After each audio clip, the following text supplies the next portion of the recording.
Welcome back to my channel, and if you are visiting this channel for the first time, you are also highly welcome. In this lecture, we'll be looking at how the Alcock or the Pudendal Canal is formed and also the structures that pass through this canal.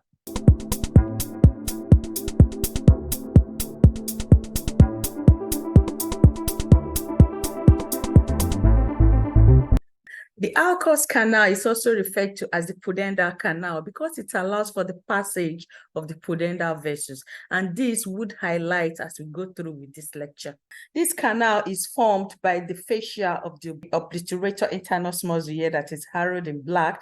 The obturator internus muscle is located at the lateral wall of the pelvic cavity. I have done a lecture on the lateral pelvic wall. If you've not checked that lecture up, please kindly go and do so. In that lecture, we described the obturator internus muscle as the muscle that is located on the lateral pelvic wall. And this muscle is seen to originate from the posterior or the pelvic surface of the obturator membrane, and also the posterior or the pelvic surface of the obturator foramen. If you look at this point here, where this arrow is pointing, and because this is the posterior view, you see it emerging or originating from the posterior surface of the obturator membrane, and also the posterior or the pelvic surface of the obturator foramen. After its emergence, you see fibers of this muscle passing through the lesser sciatic foramen. This is the lesser sciatic foramen here. This is the greater sciatic foramen. So you see it passing through the lesser sciatic foramen before the fibers will be finally inserted on the medial aspect of the greater truncator of the femur. And this is the point here where they are finally inserted upon. And if we go back to the configuration of the pelvic floor, this is where we have the alignment of the pelvic floor here highlighted in blue. We know that the pelvic floor is a collection of muscles that are seen to form the inferior limit of the pelvic cavity. And this is what is projected here in this image.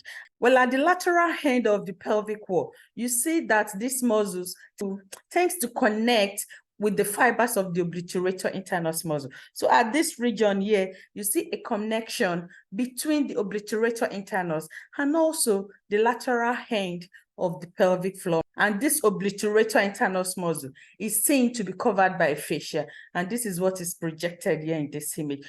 The fascia of the obturator internus is a fibrous membranous sheath that is seen to cover the posterior or the pelvic surface of the obturator internus. So you see the posterior surface of the obturator internus muscle covered by a fascia, and the inferior end where this meeting point occur between the pelvic floor muscle and also the obturator internus muscle. The fascia covering the obturator internus will be transformed into a canal, and this is what is projected here in this image. So you see a canal formed from the transformation of the fascia of the obturator internus, and it is formed at a lower point or at a lower region of where the obturator internus muscle connects with the pelvic floor muscle. And at the inferior part, you then see the fascia covering the obturator internus muscle transformed into a canal. So the canal is created at this point. This canal is not just created, it is created to allow for the passage of the internal pudendal vessels and also the pudendal nerve. So you have the internal pudendal artery here highlighted in red, and you also have the internal pudendal vein also highlighted in blue. These two vessels are seen to pass through the Alcock or the Pudendal Canal. We know that the internal pudendal artery is a branch of the internal iliac artery. The internal iliac artery is positioned or located within the pelvic cavity, and this is where it gives off the internal pudendal artery. This internal pudendal artery is then seen to pass through the Alcock Canal or the Pudendal Canal, where it will be exiting the pelvic cavity to supply muscles outside that space. It also allows for the passage of the pudendal nerve. This is the pudendal nerve here highlighted in yellow. The pudendal nerve, which is one of the branches of the sacral plexus that is located on the posterolateral side or region of the pelvic cavity. The pudendal nerve, after its emergence from the sacral plexus, it also passed through the Pudendal Canal or the Alcock Canal. It gives off branches that supplies structures around the perineal region. You can see that all that the Alcock Canal allows for its passage is the pudendal vessel, and this is why it is so named as the Pudendal Canal.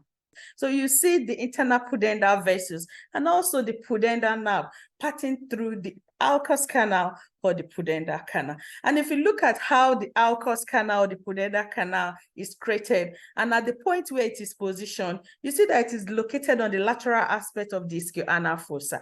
This is the ischioanal fossa around this region, inferior to the pelvic floor. Remember, this region here that is highlighted in dotted blue is the pelvic floor. And specifically, the ischioanal fossa is a fossa or space that is created on both lateral sides of the anal canal. Let's say this is the anal canal here, highlighted in yellow. So you have a space on both sides of the anal canal, and this region is referred to as the ischioanal fossa. And if you look at how the Alcock or the Pudendal canal is positioned, you see that it tallies with the alignment of the lateral wall or lateral region of the ischioanal fossa.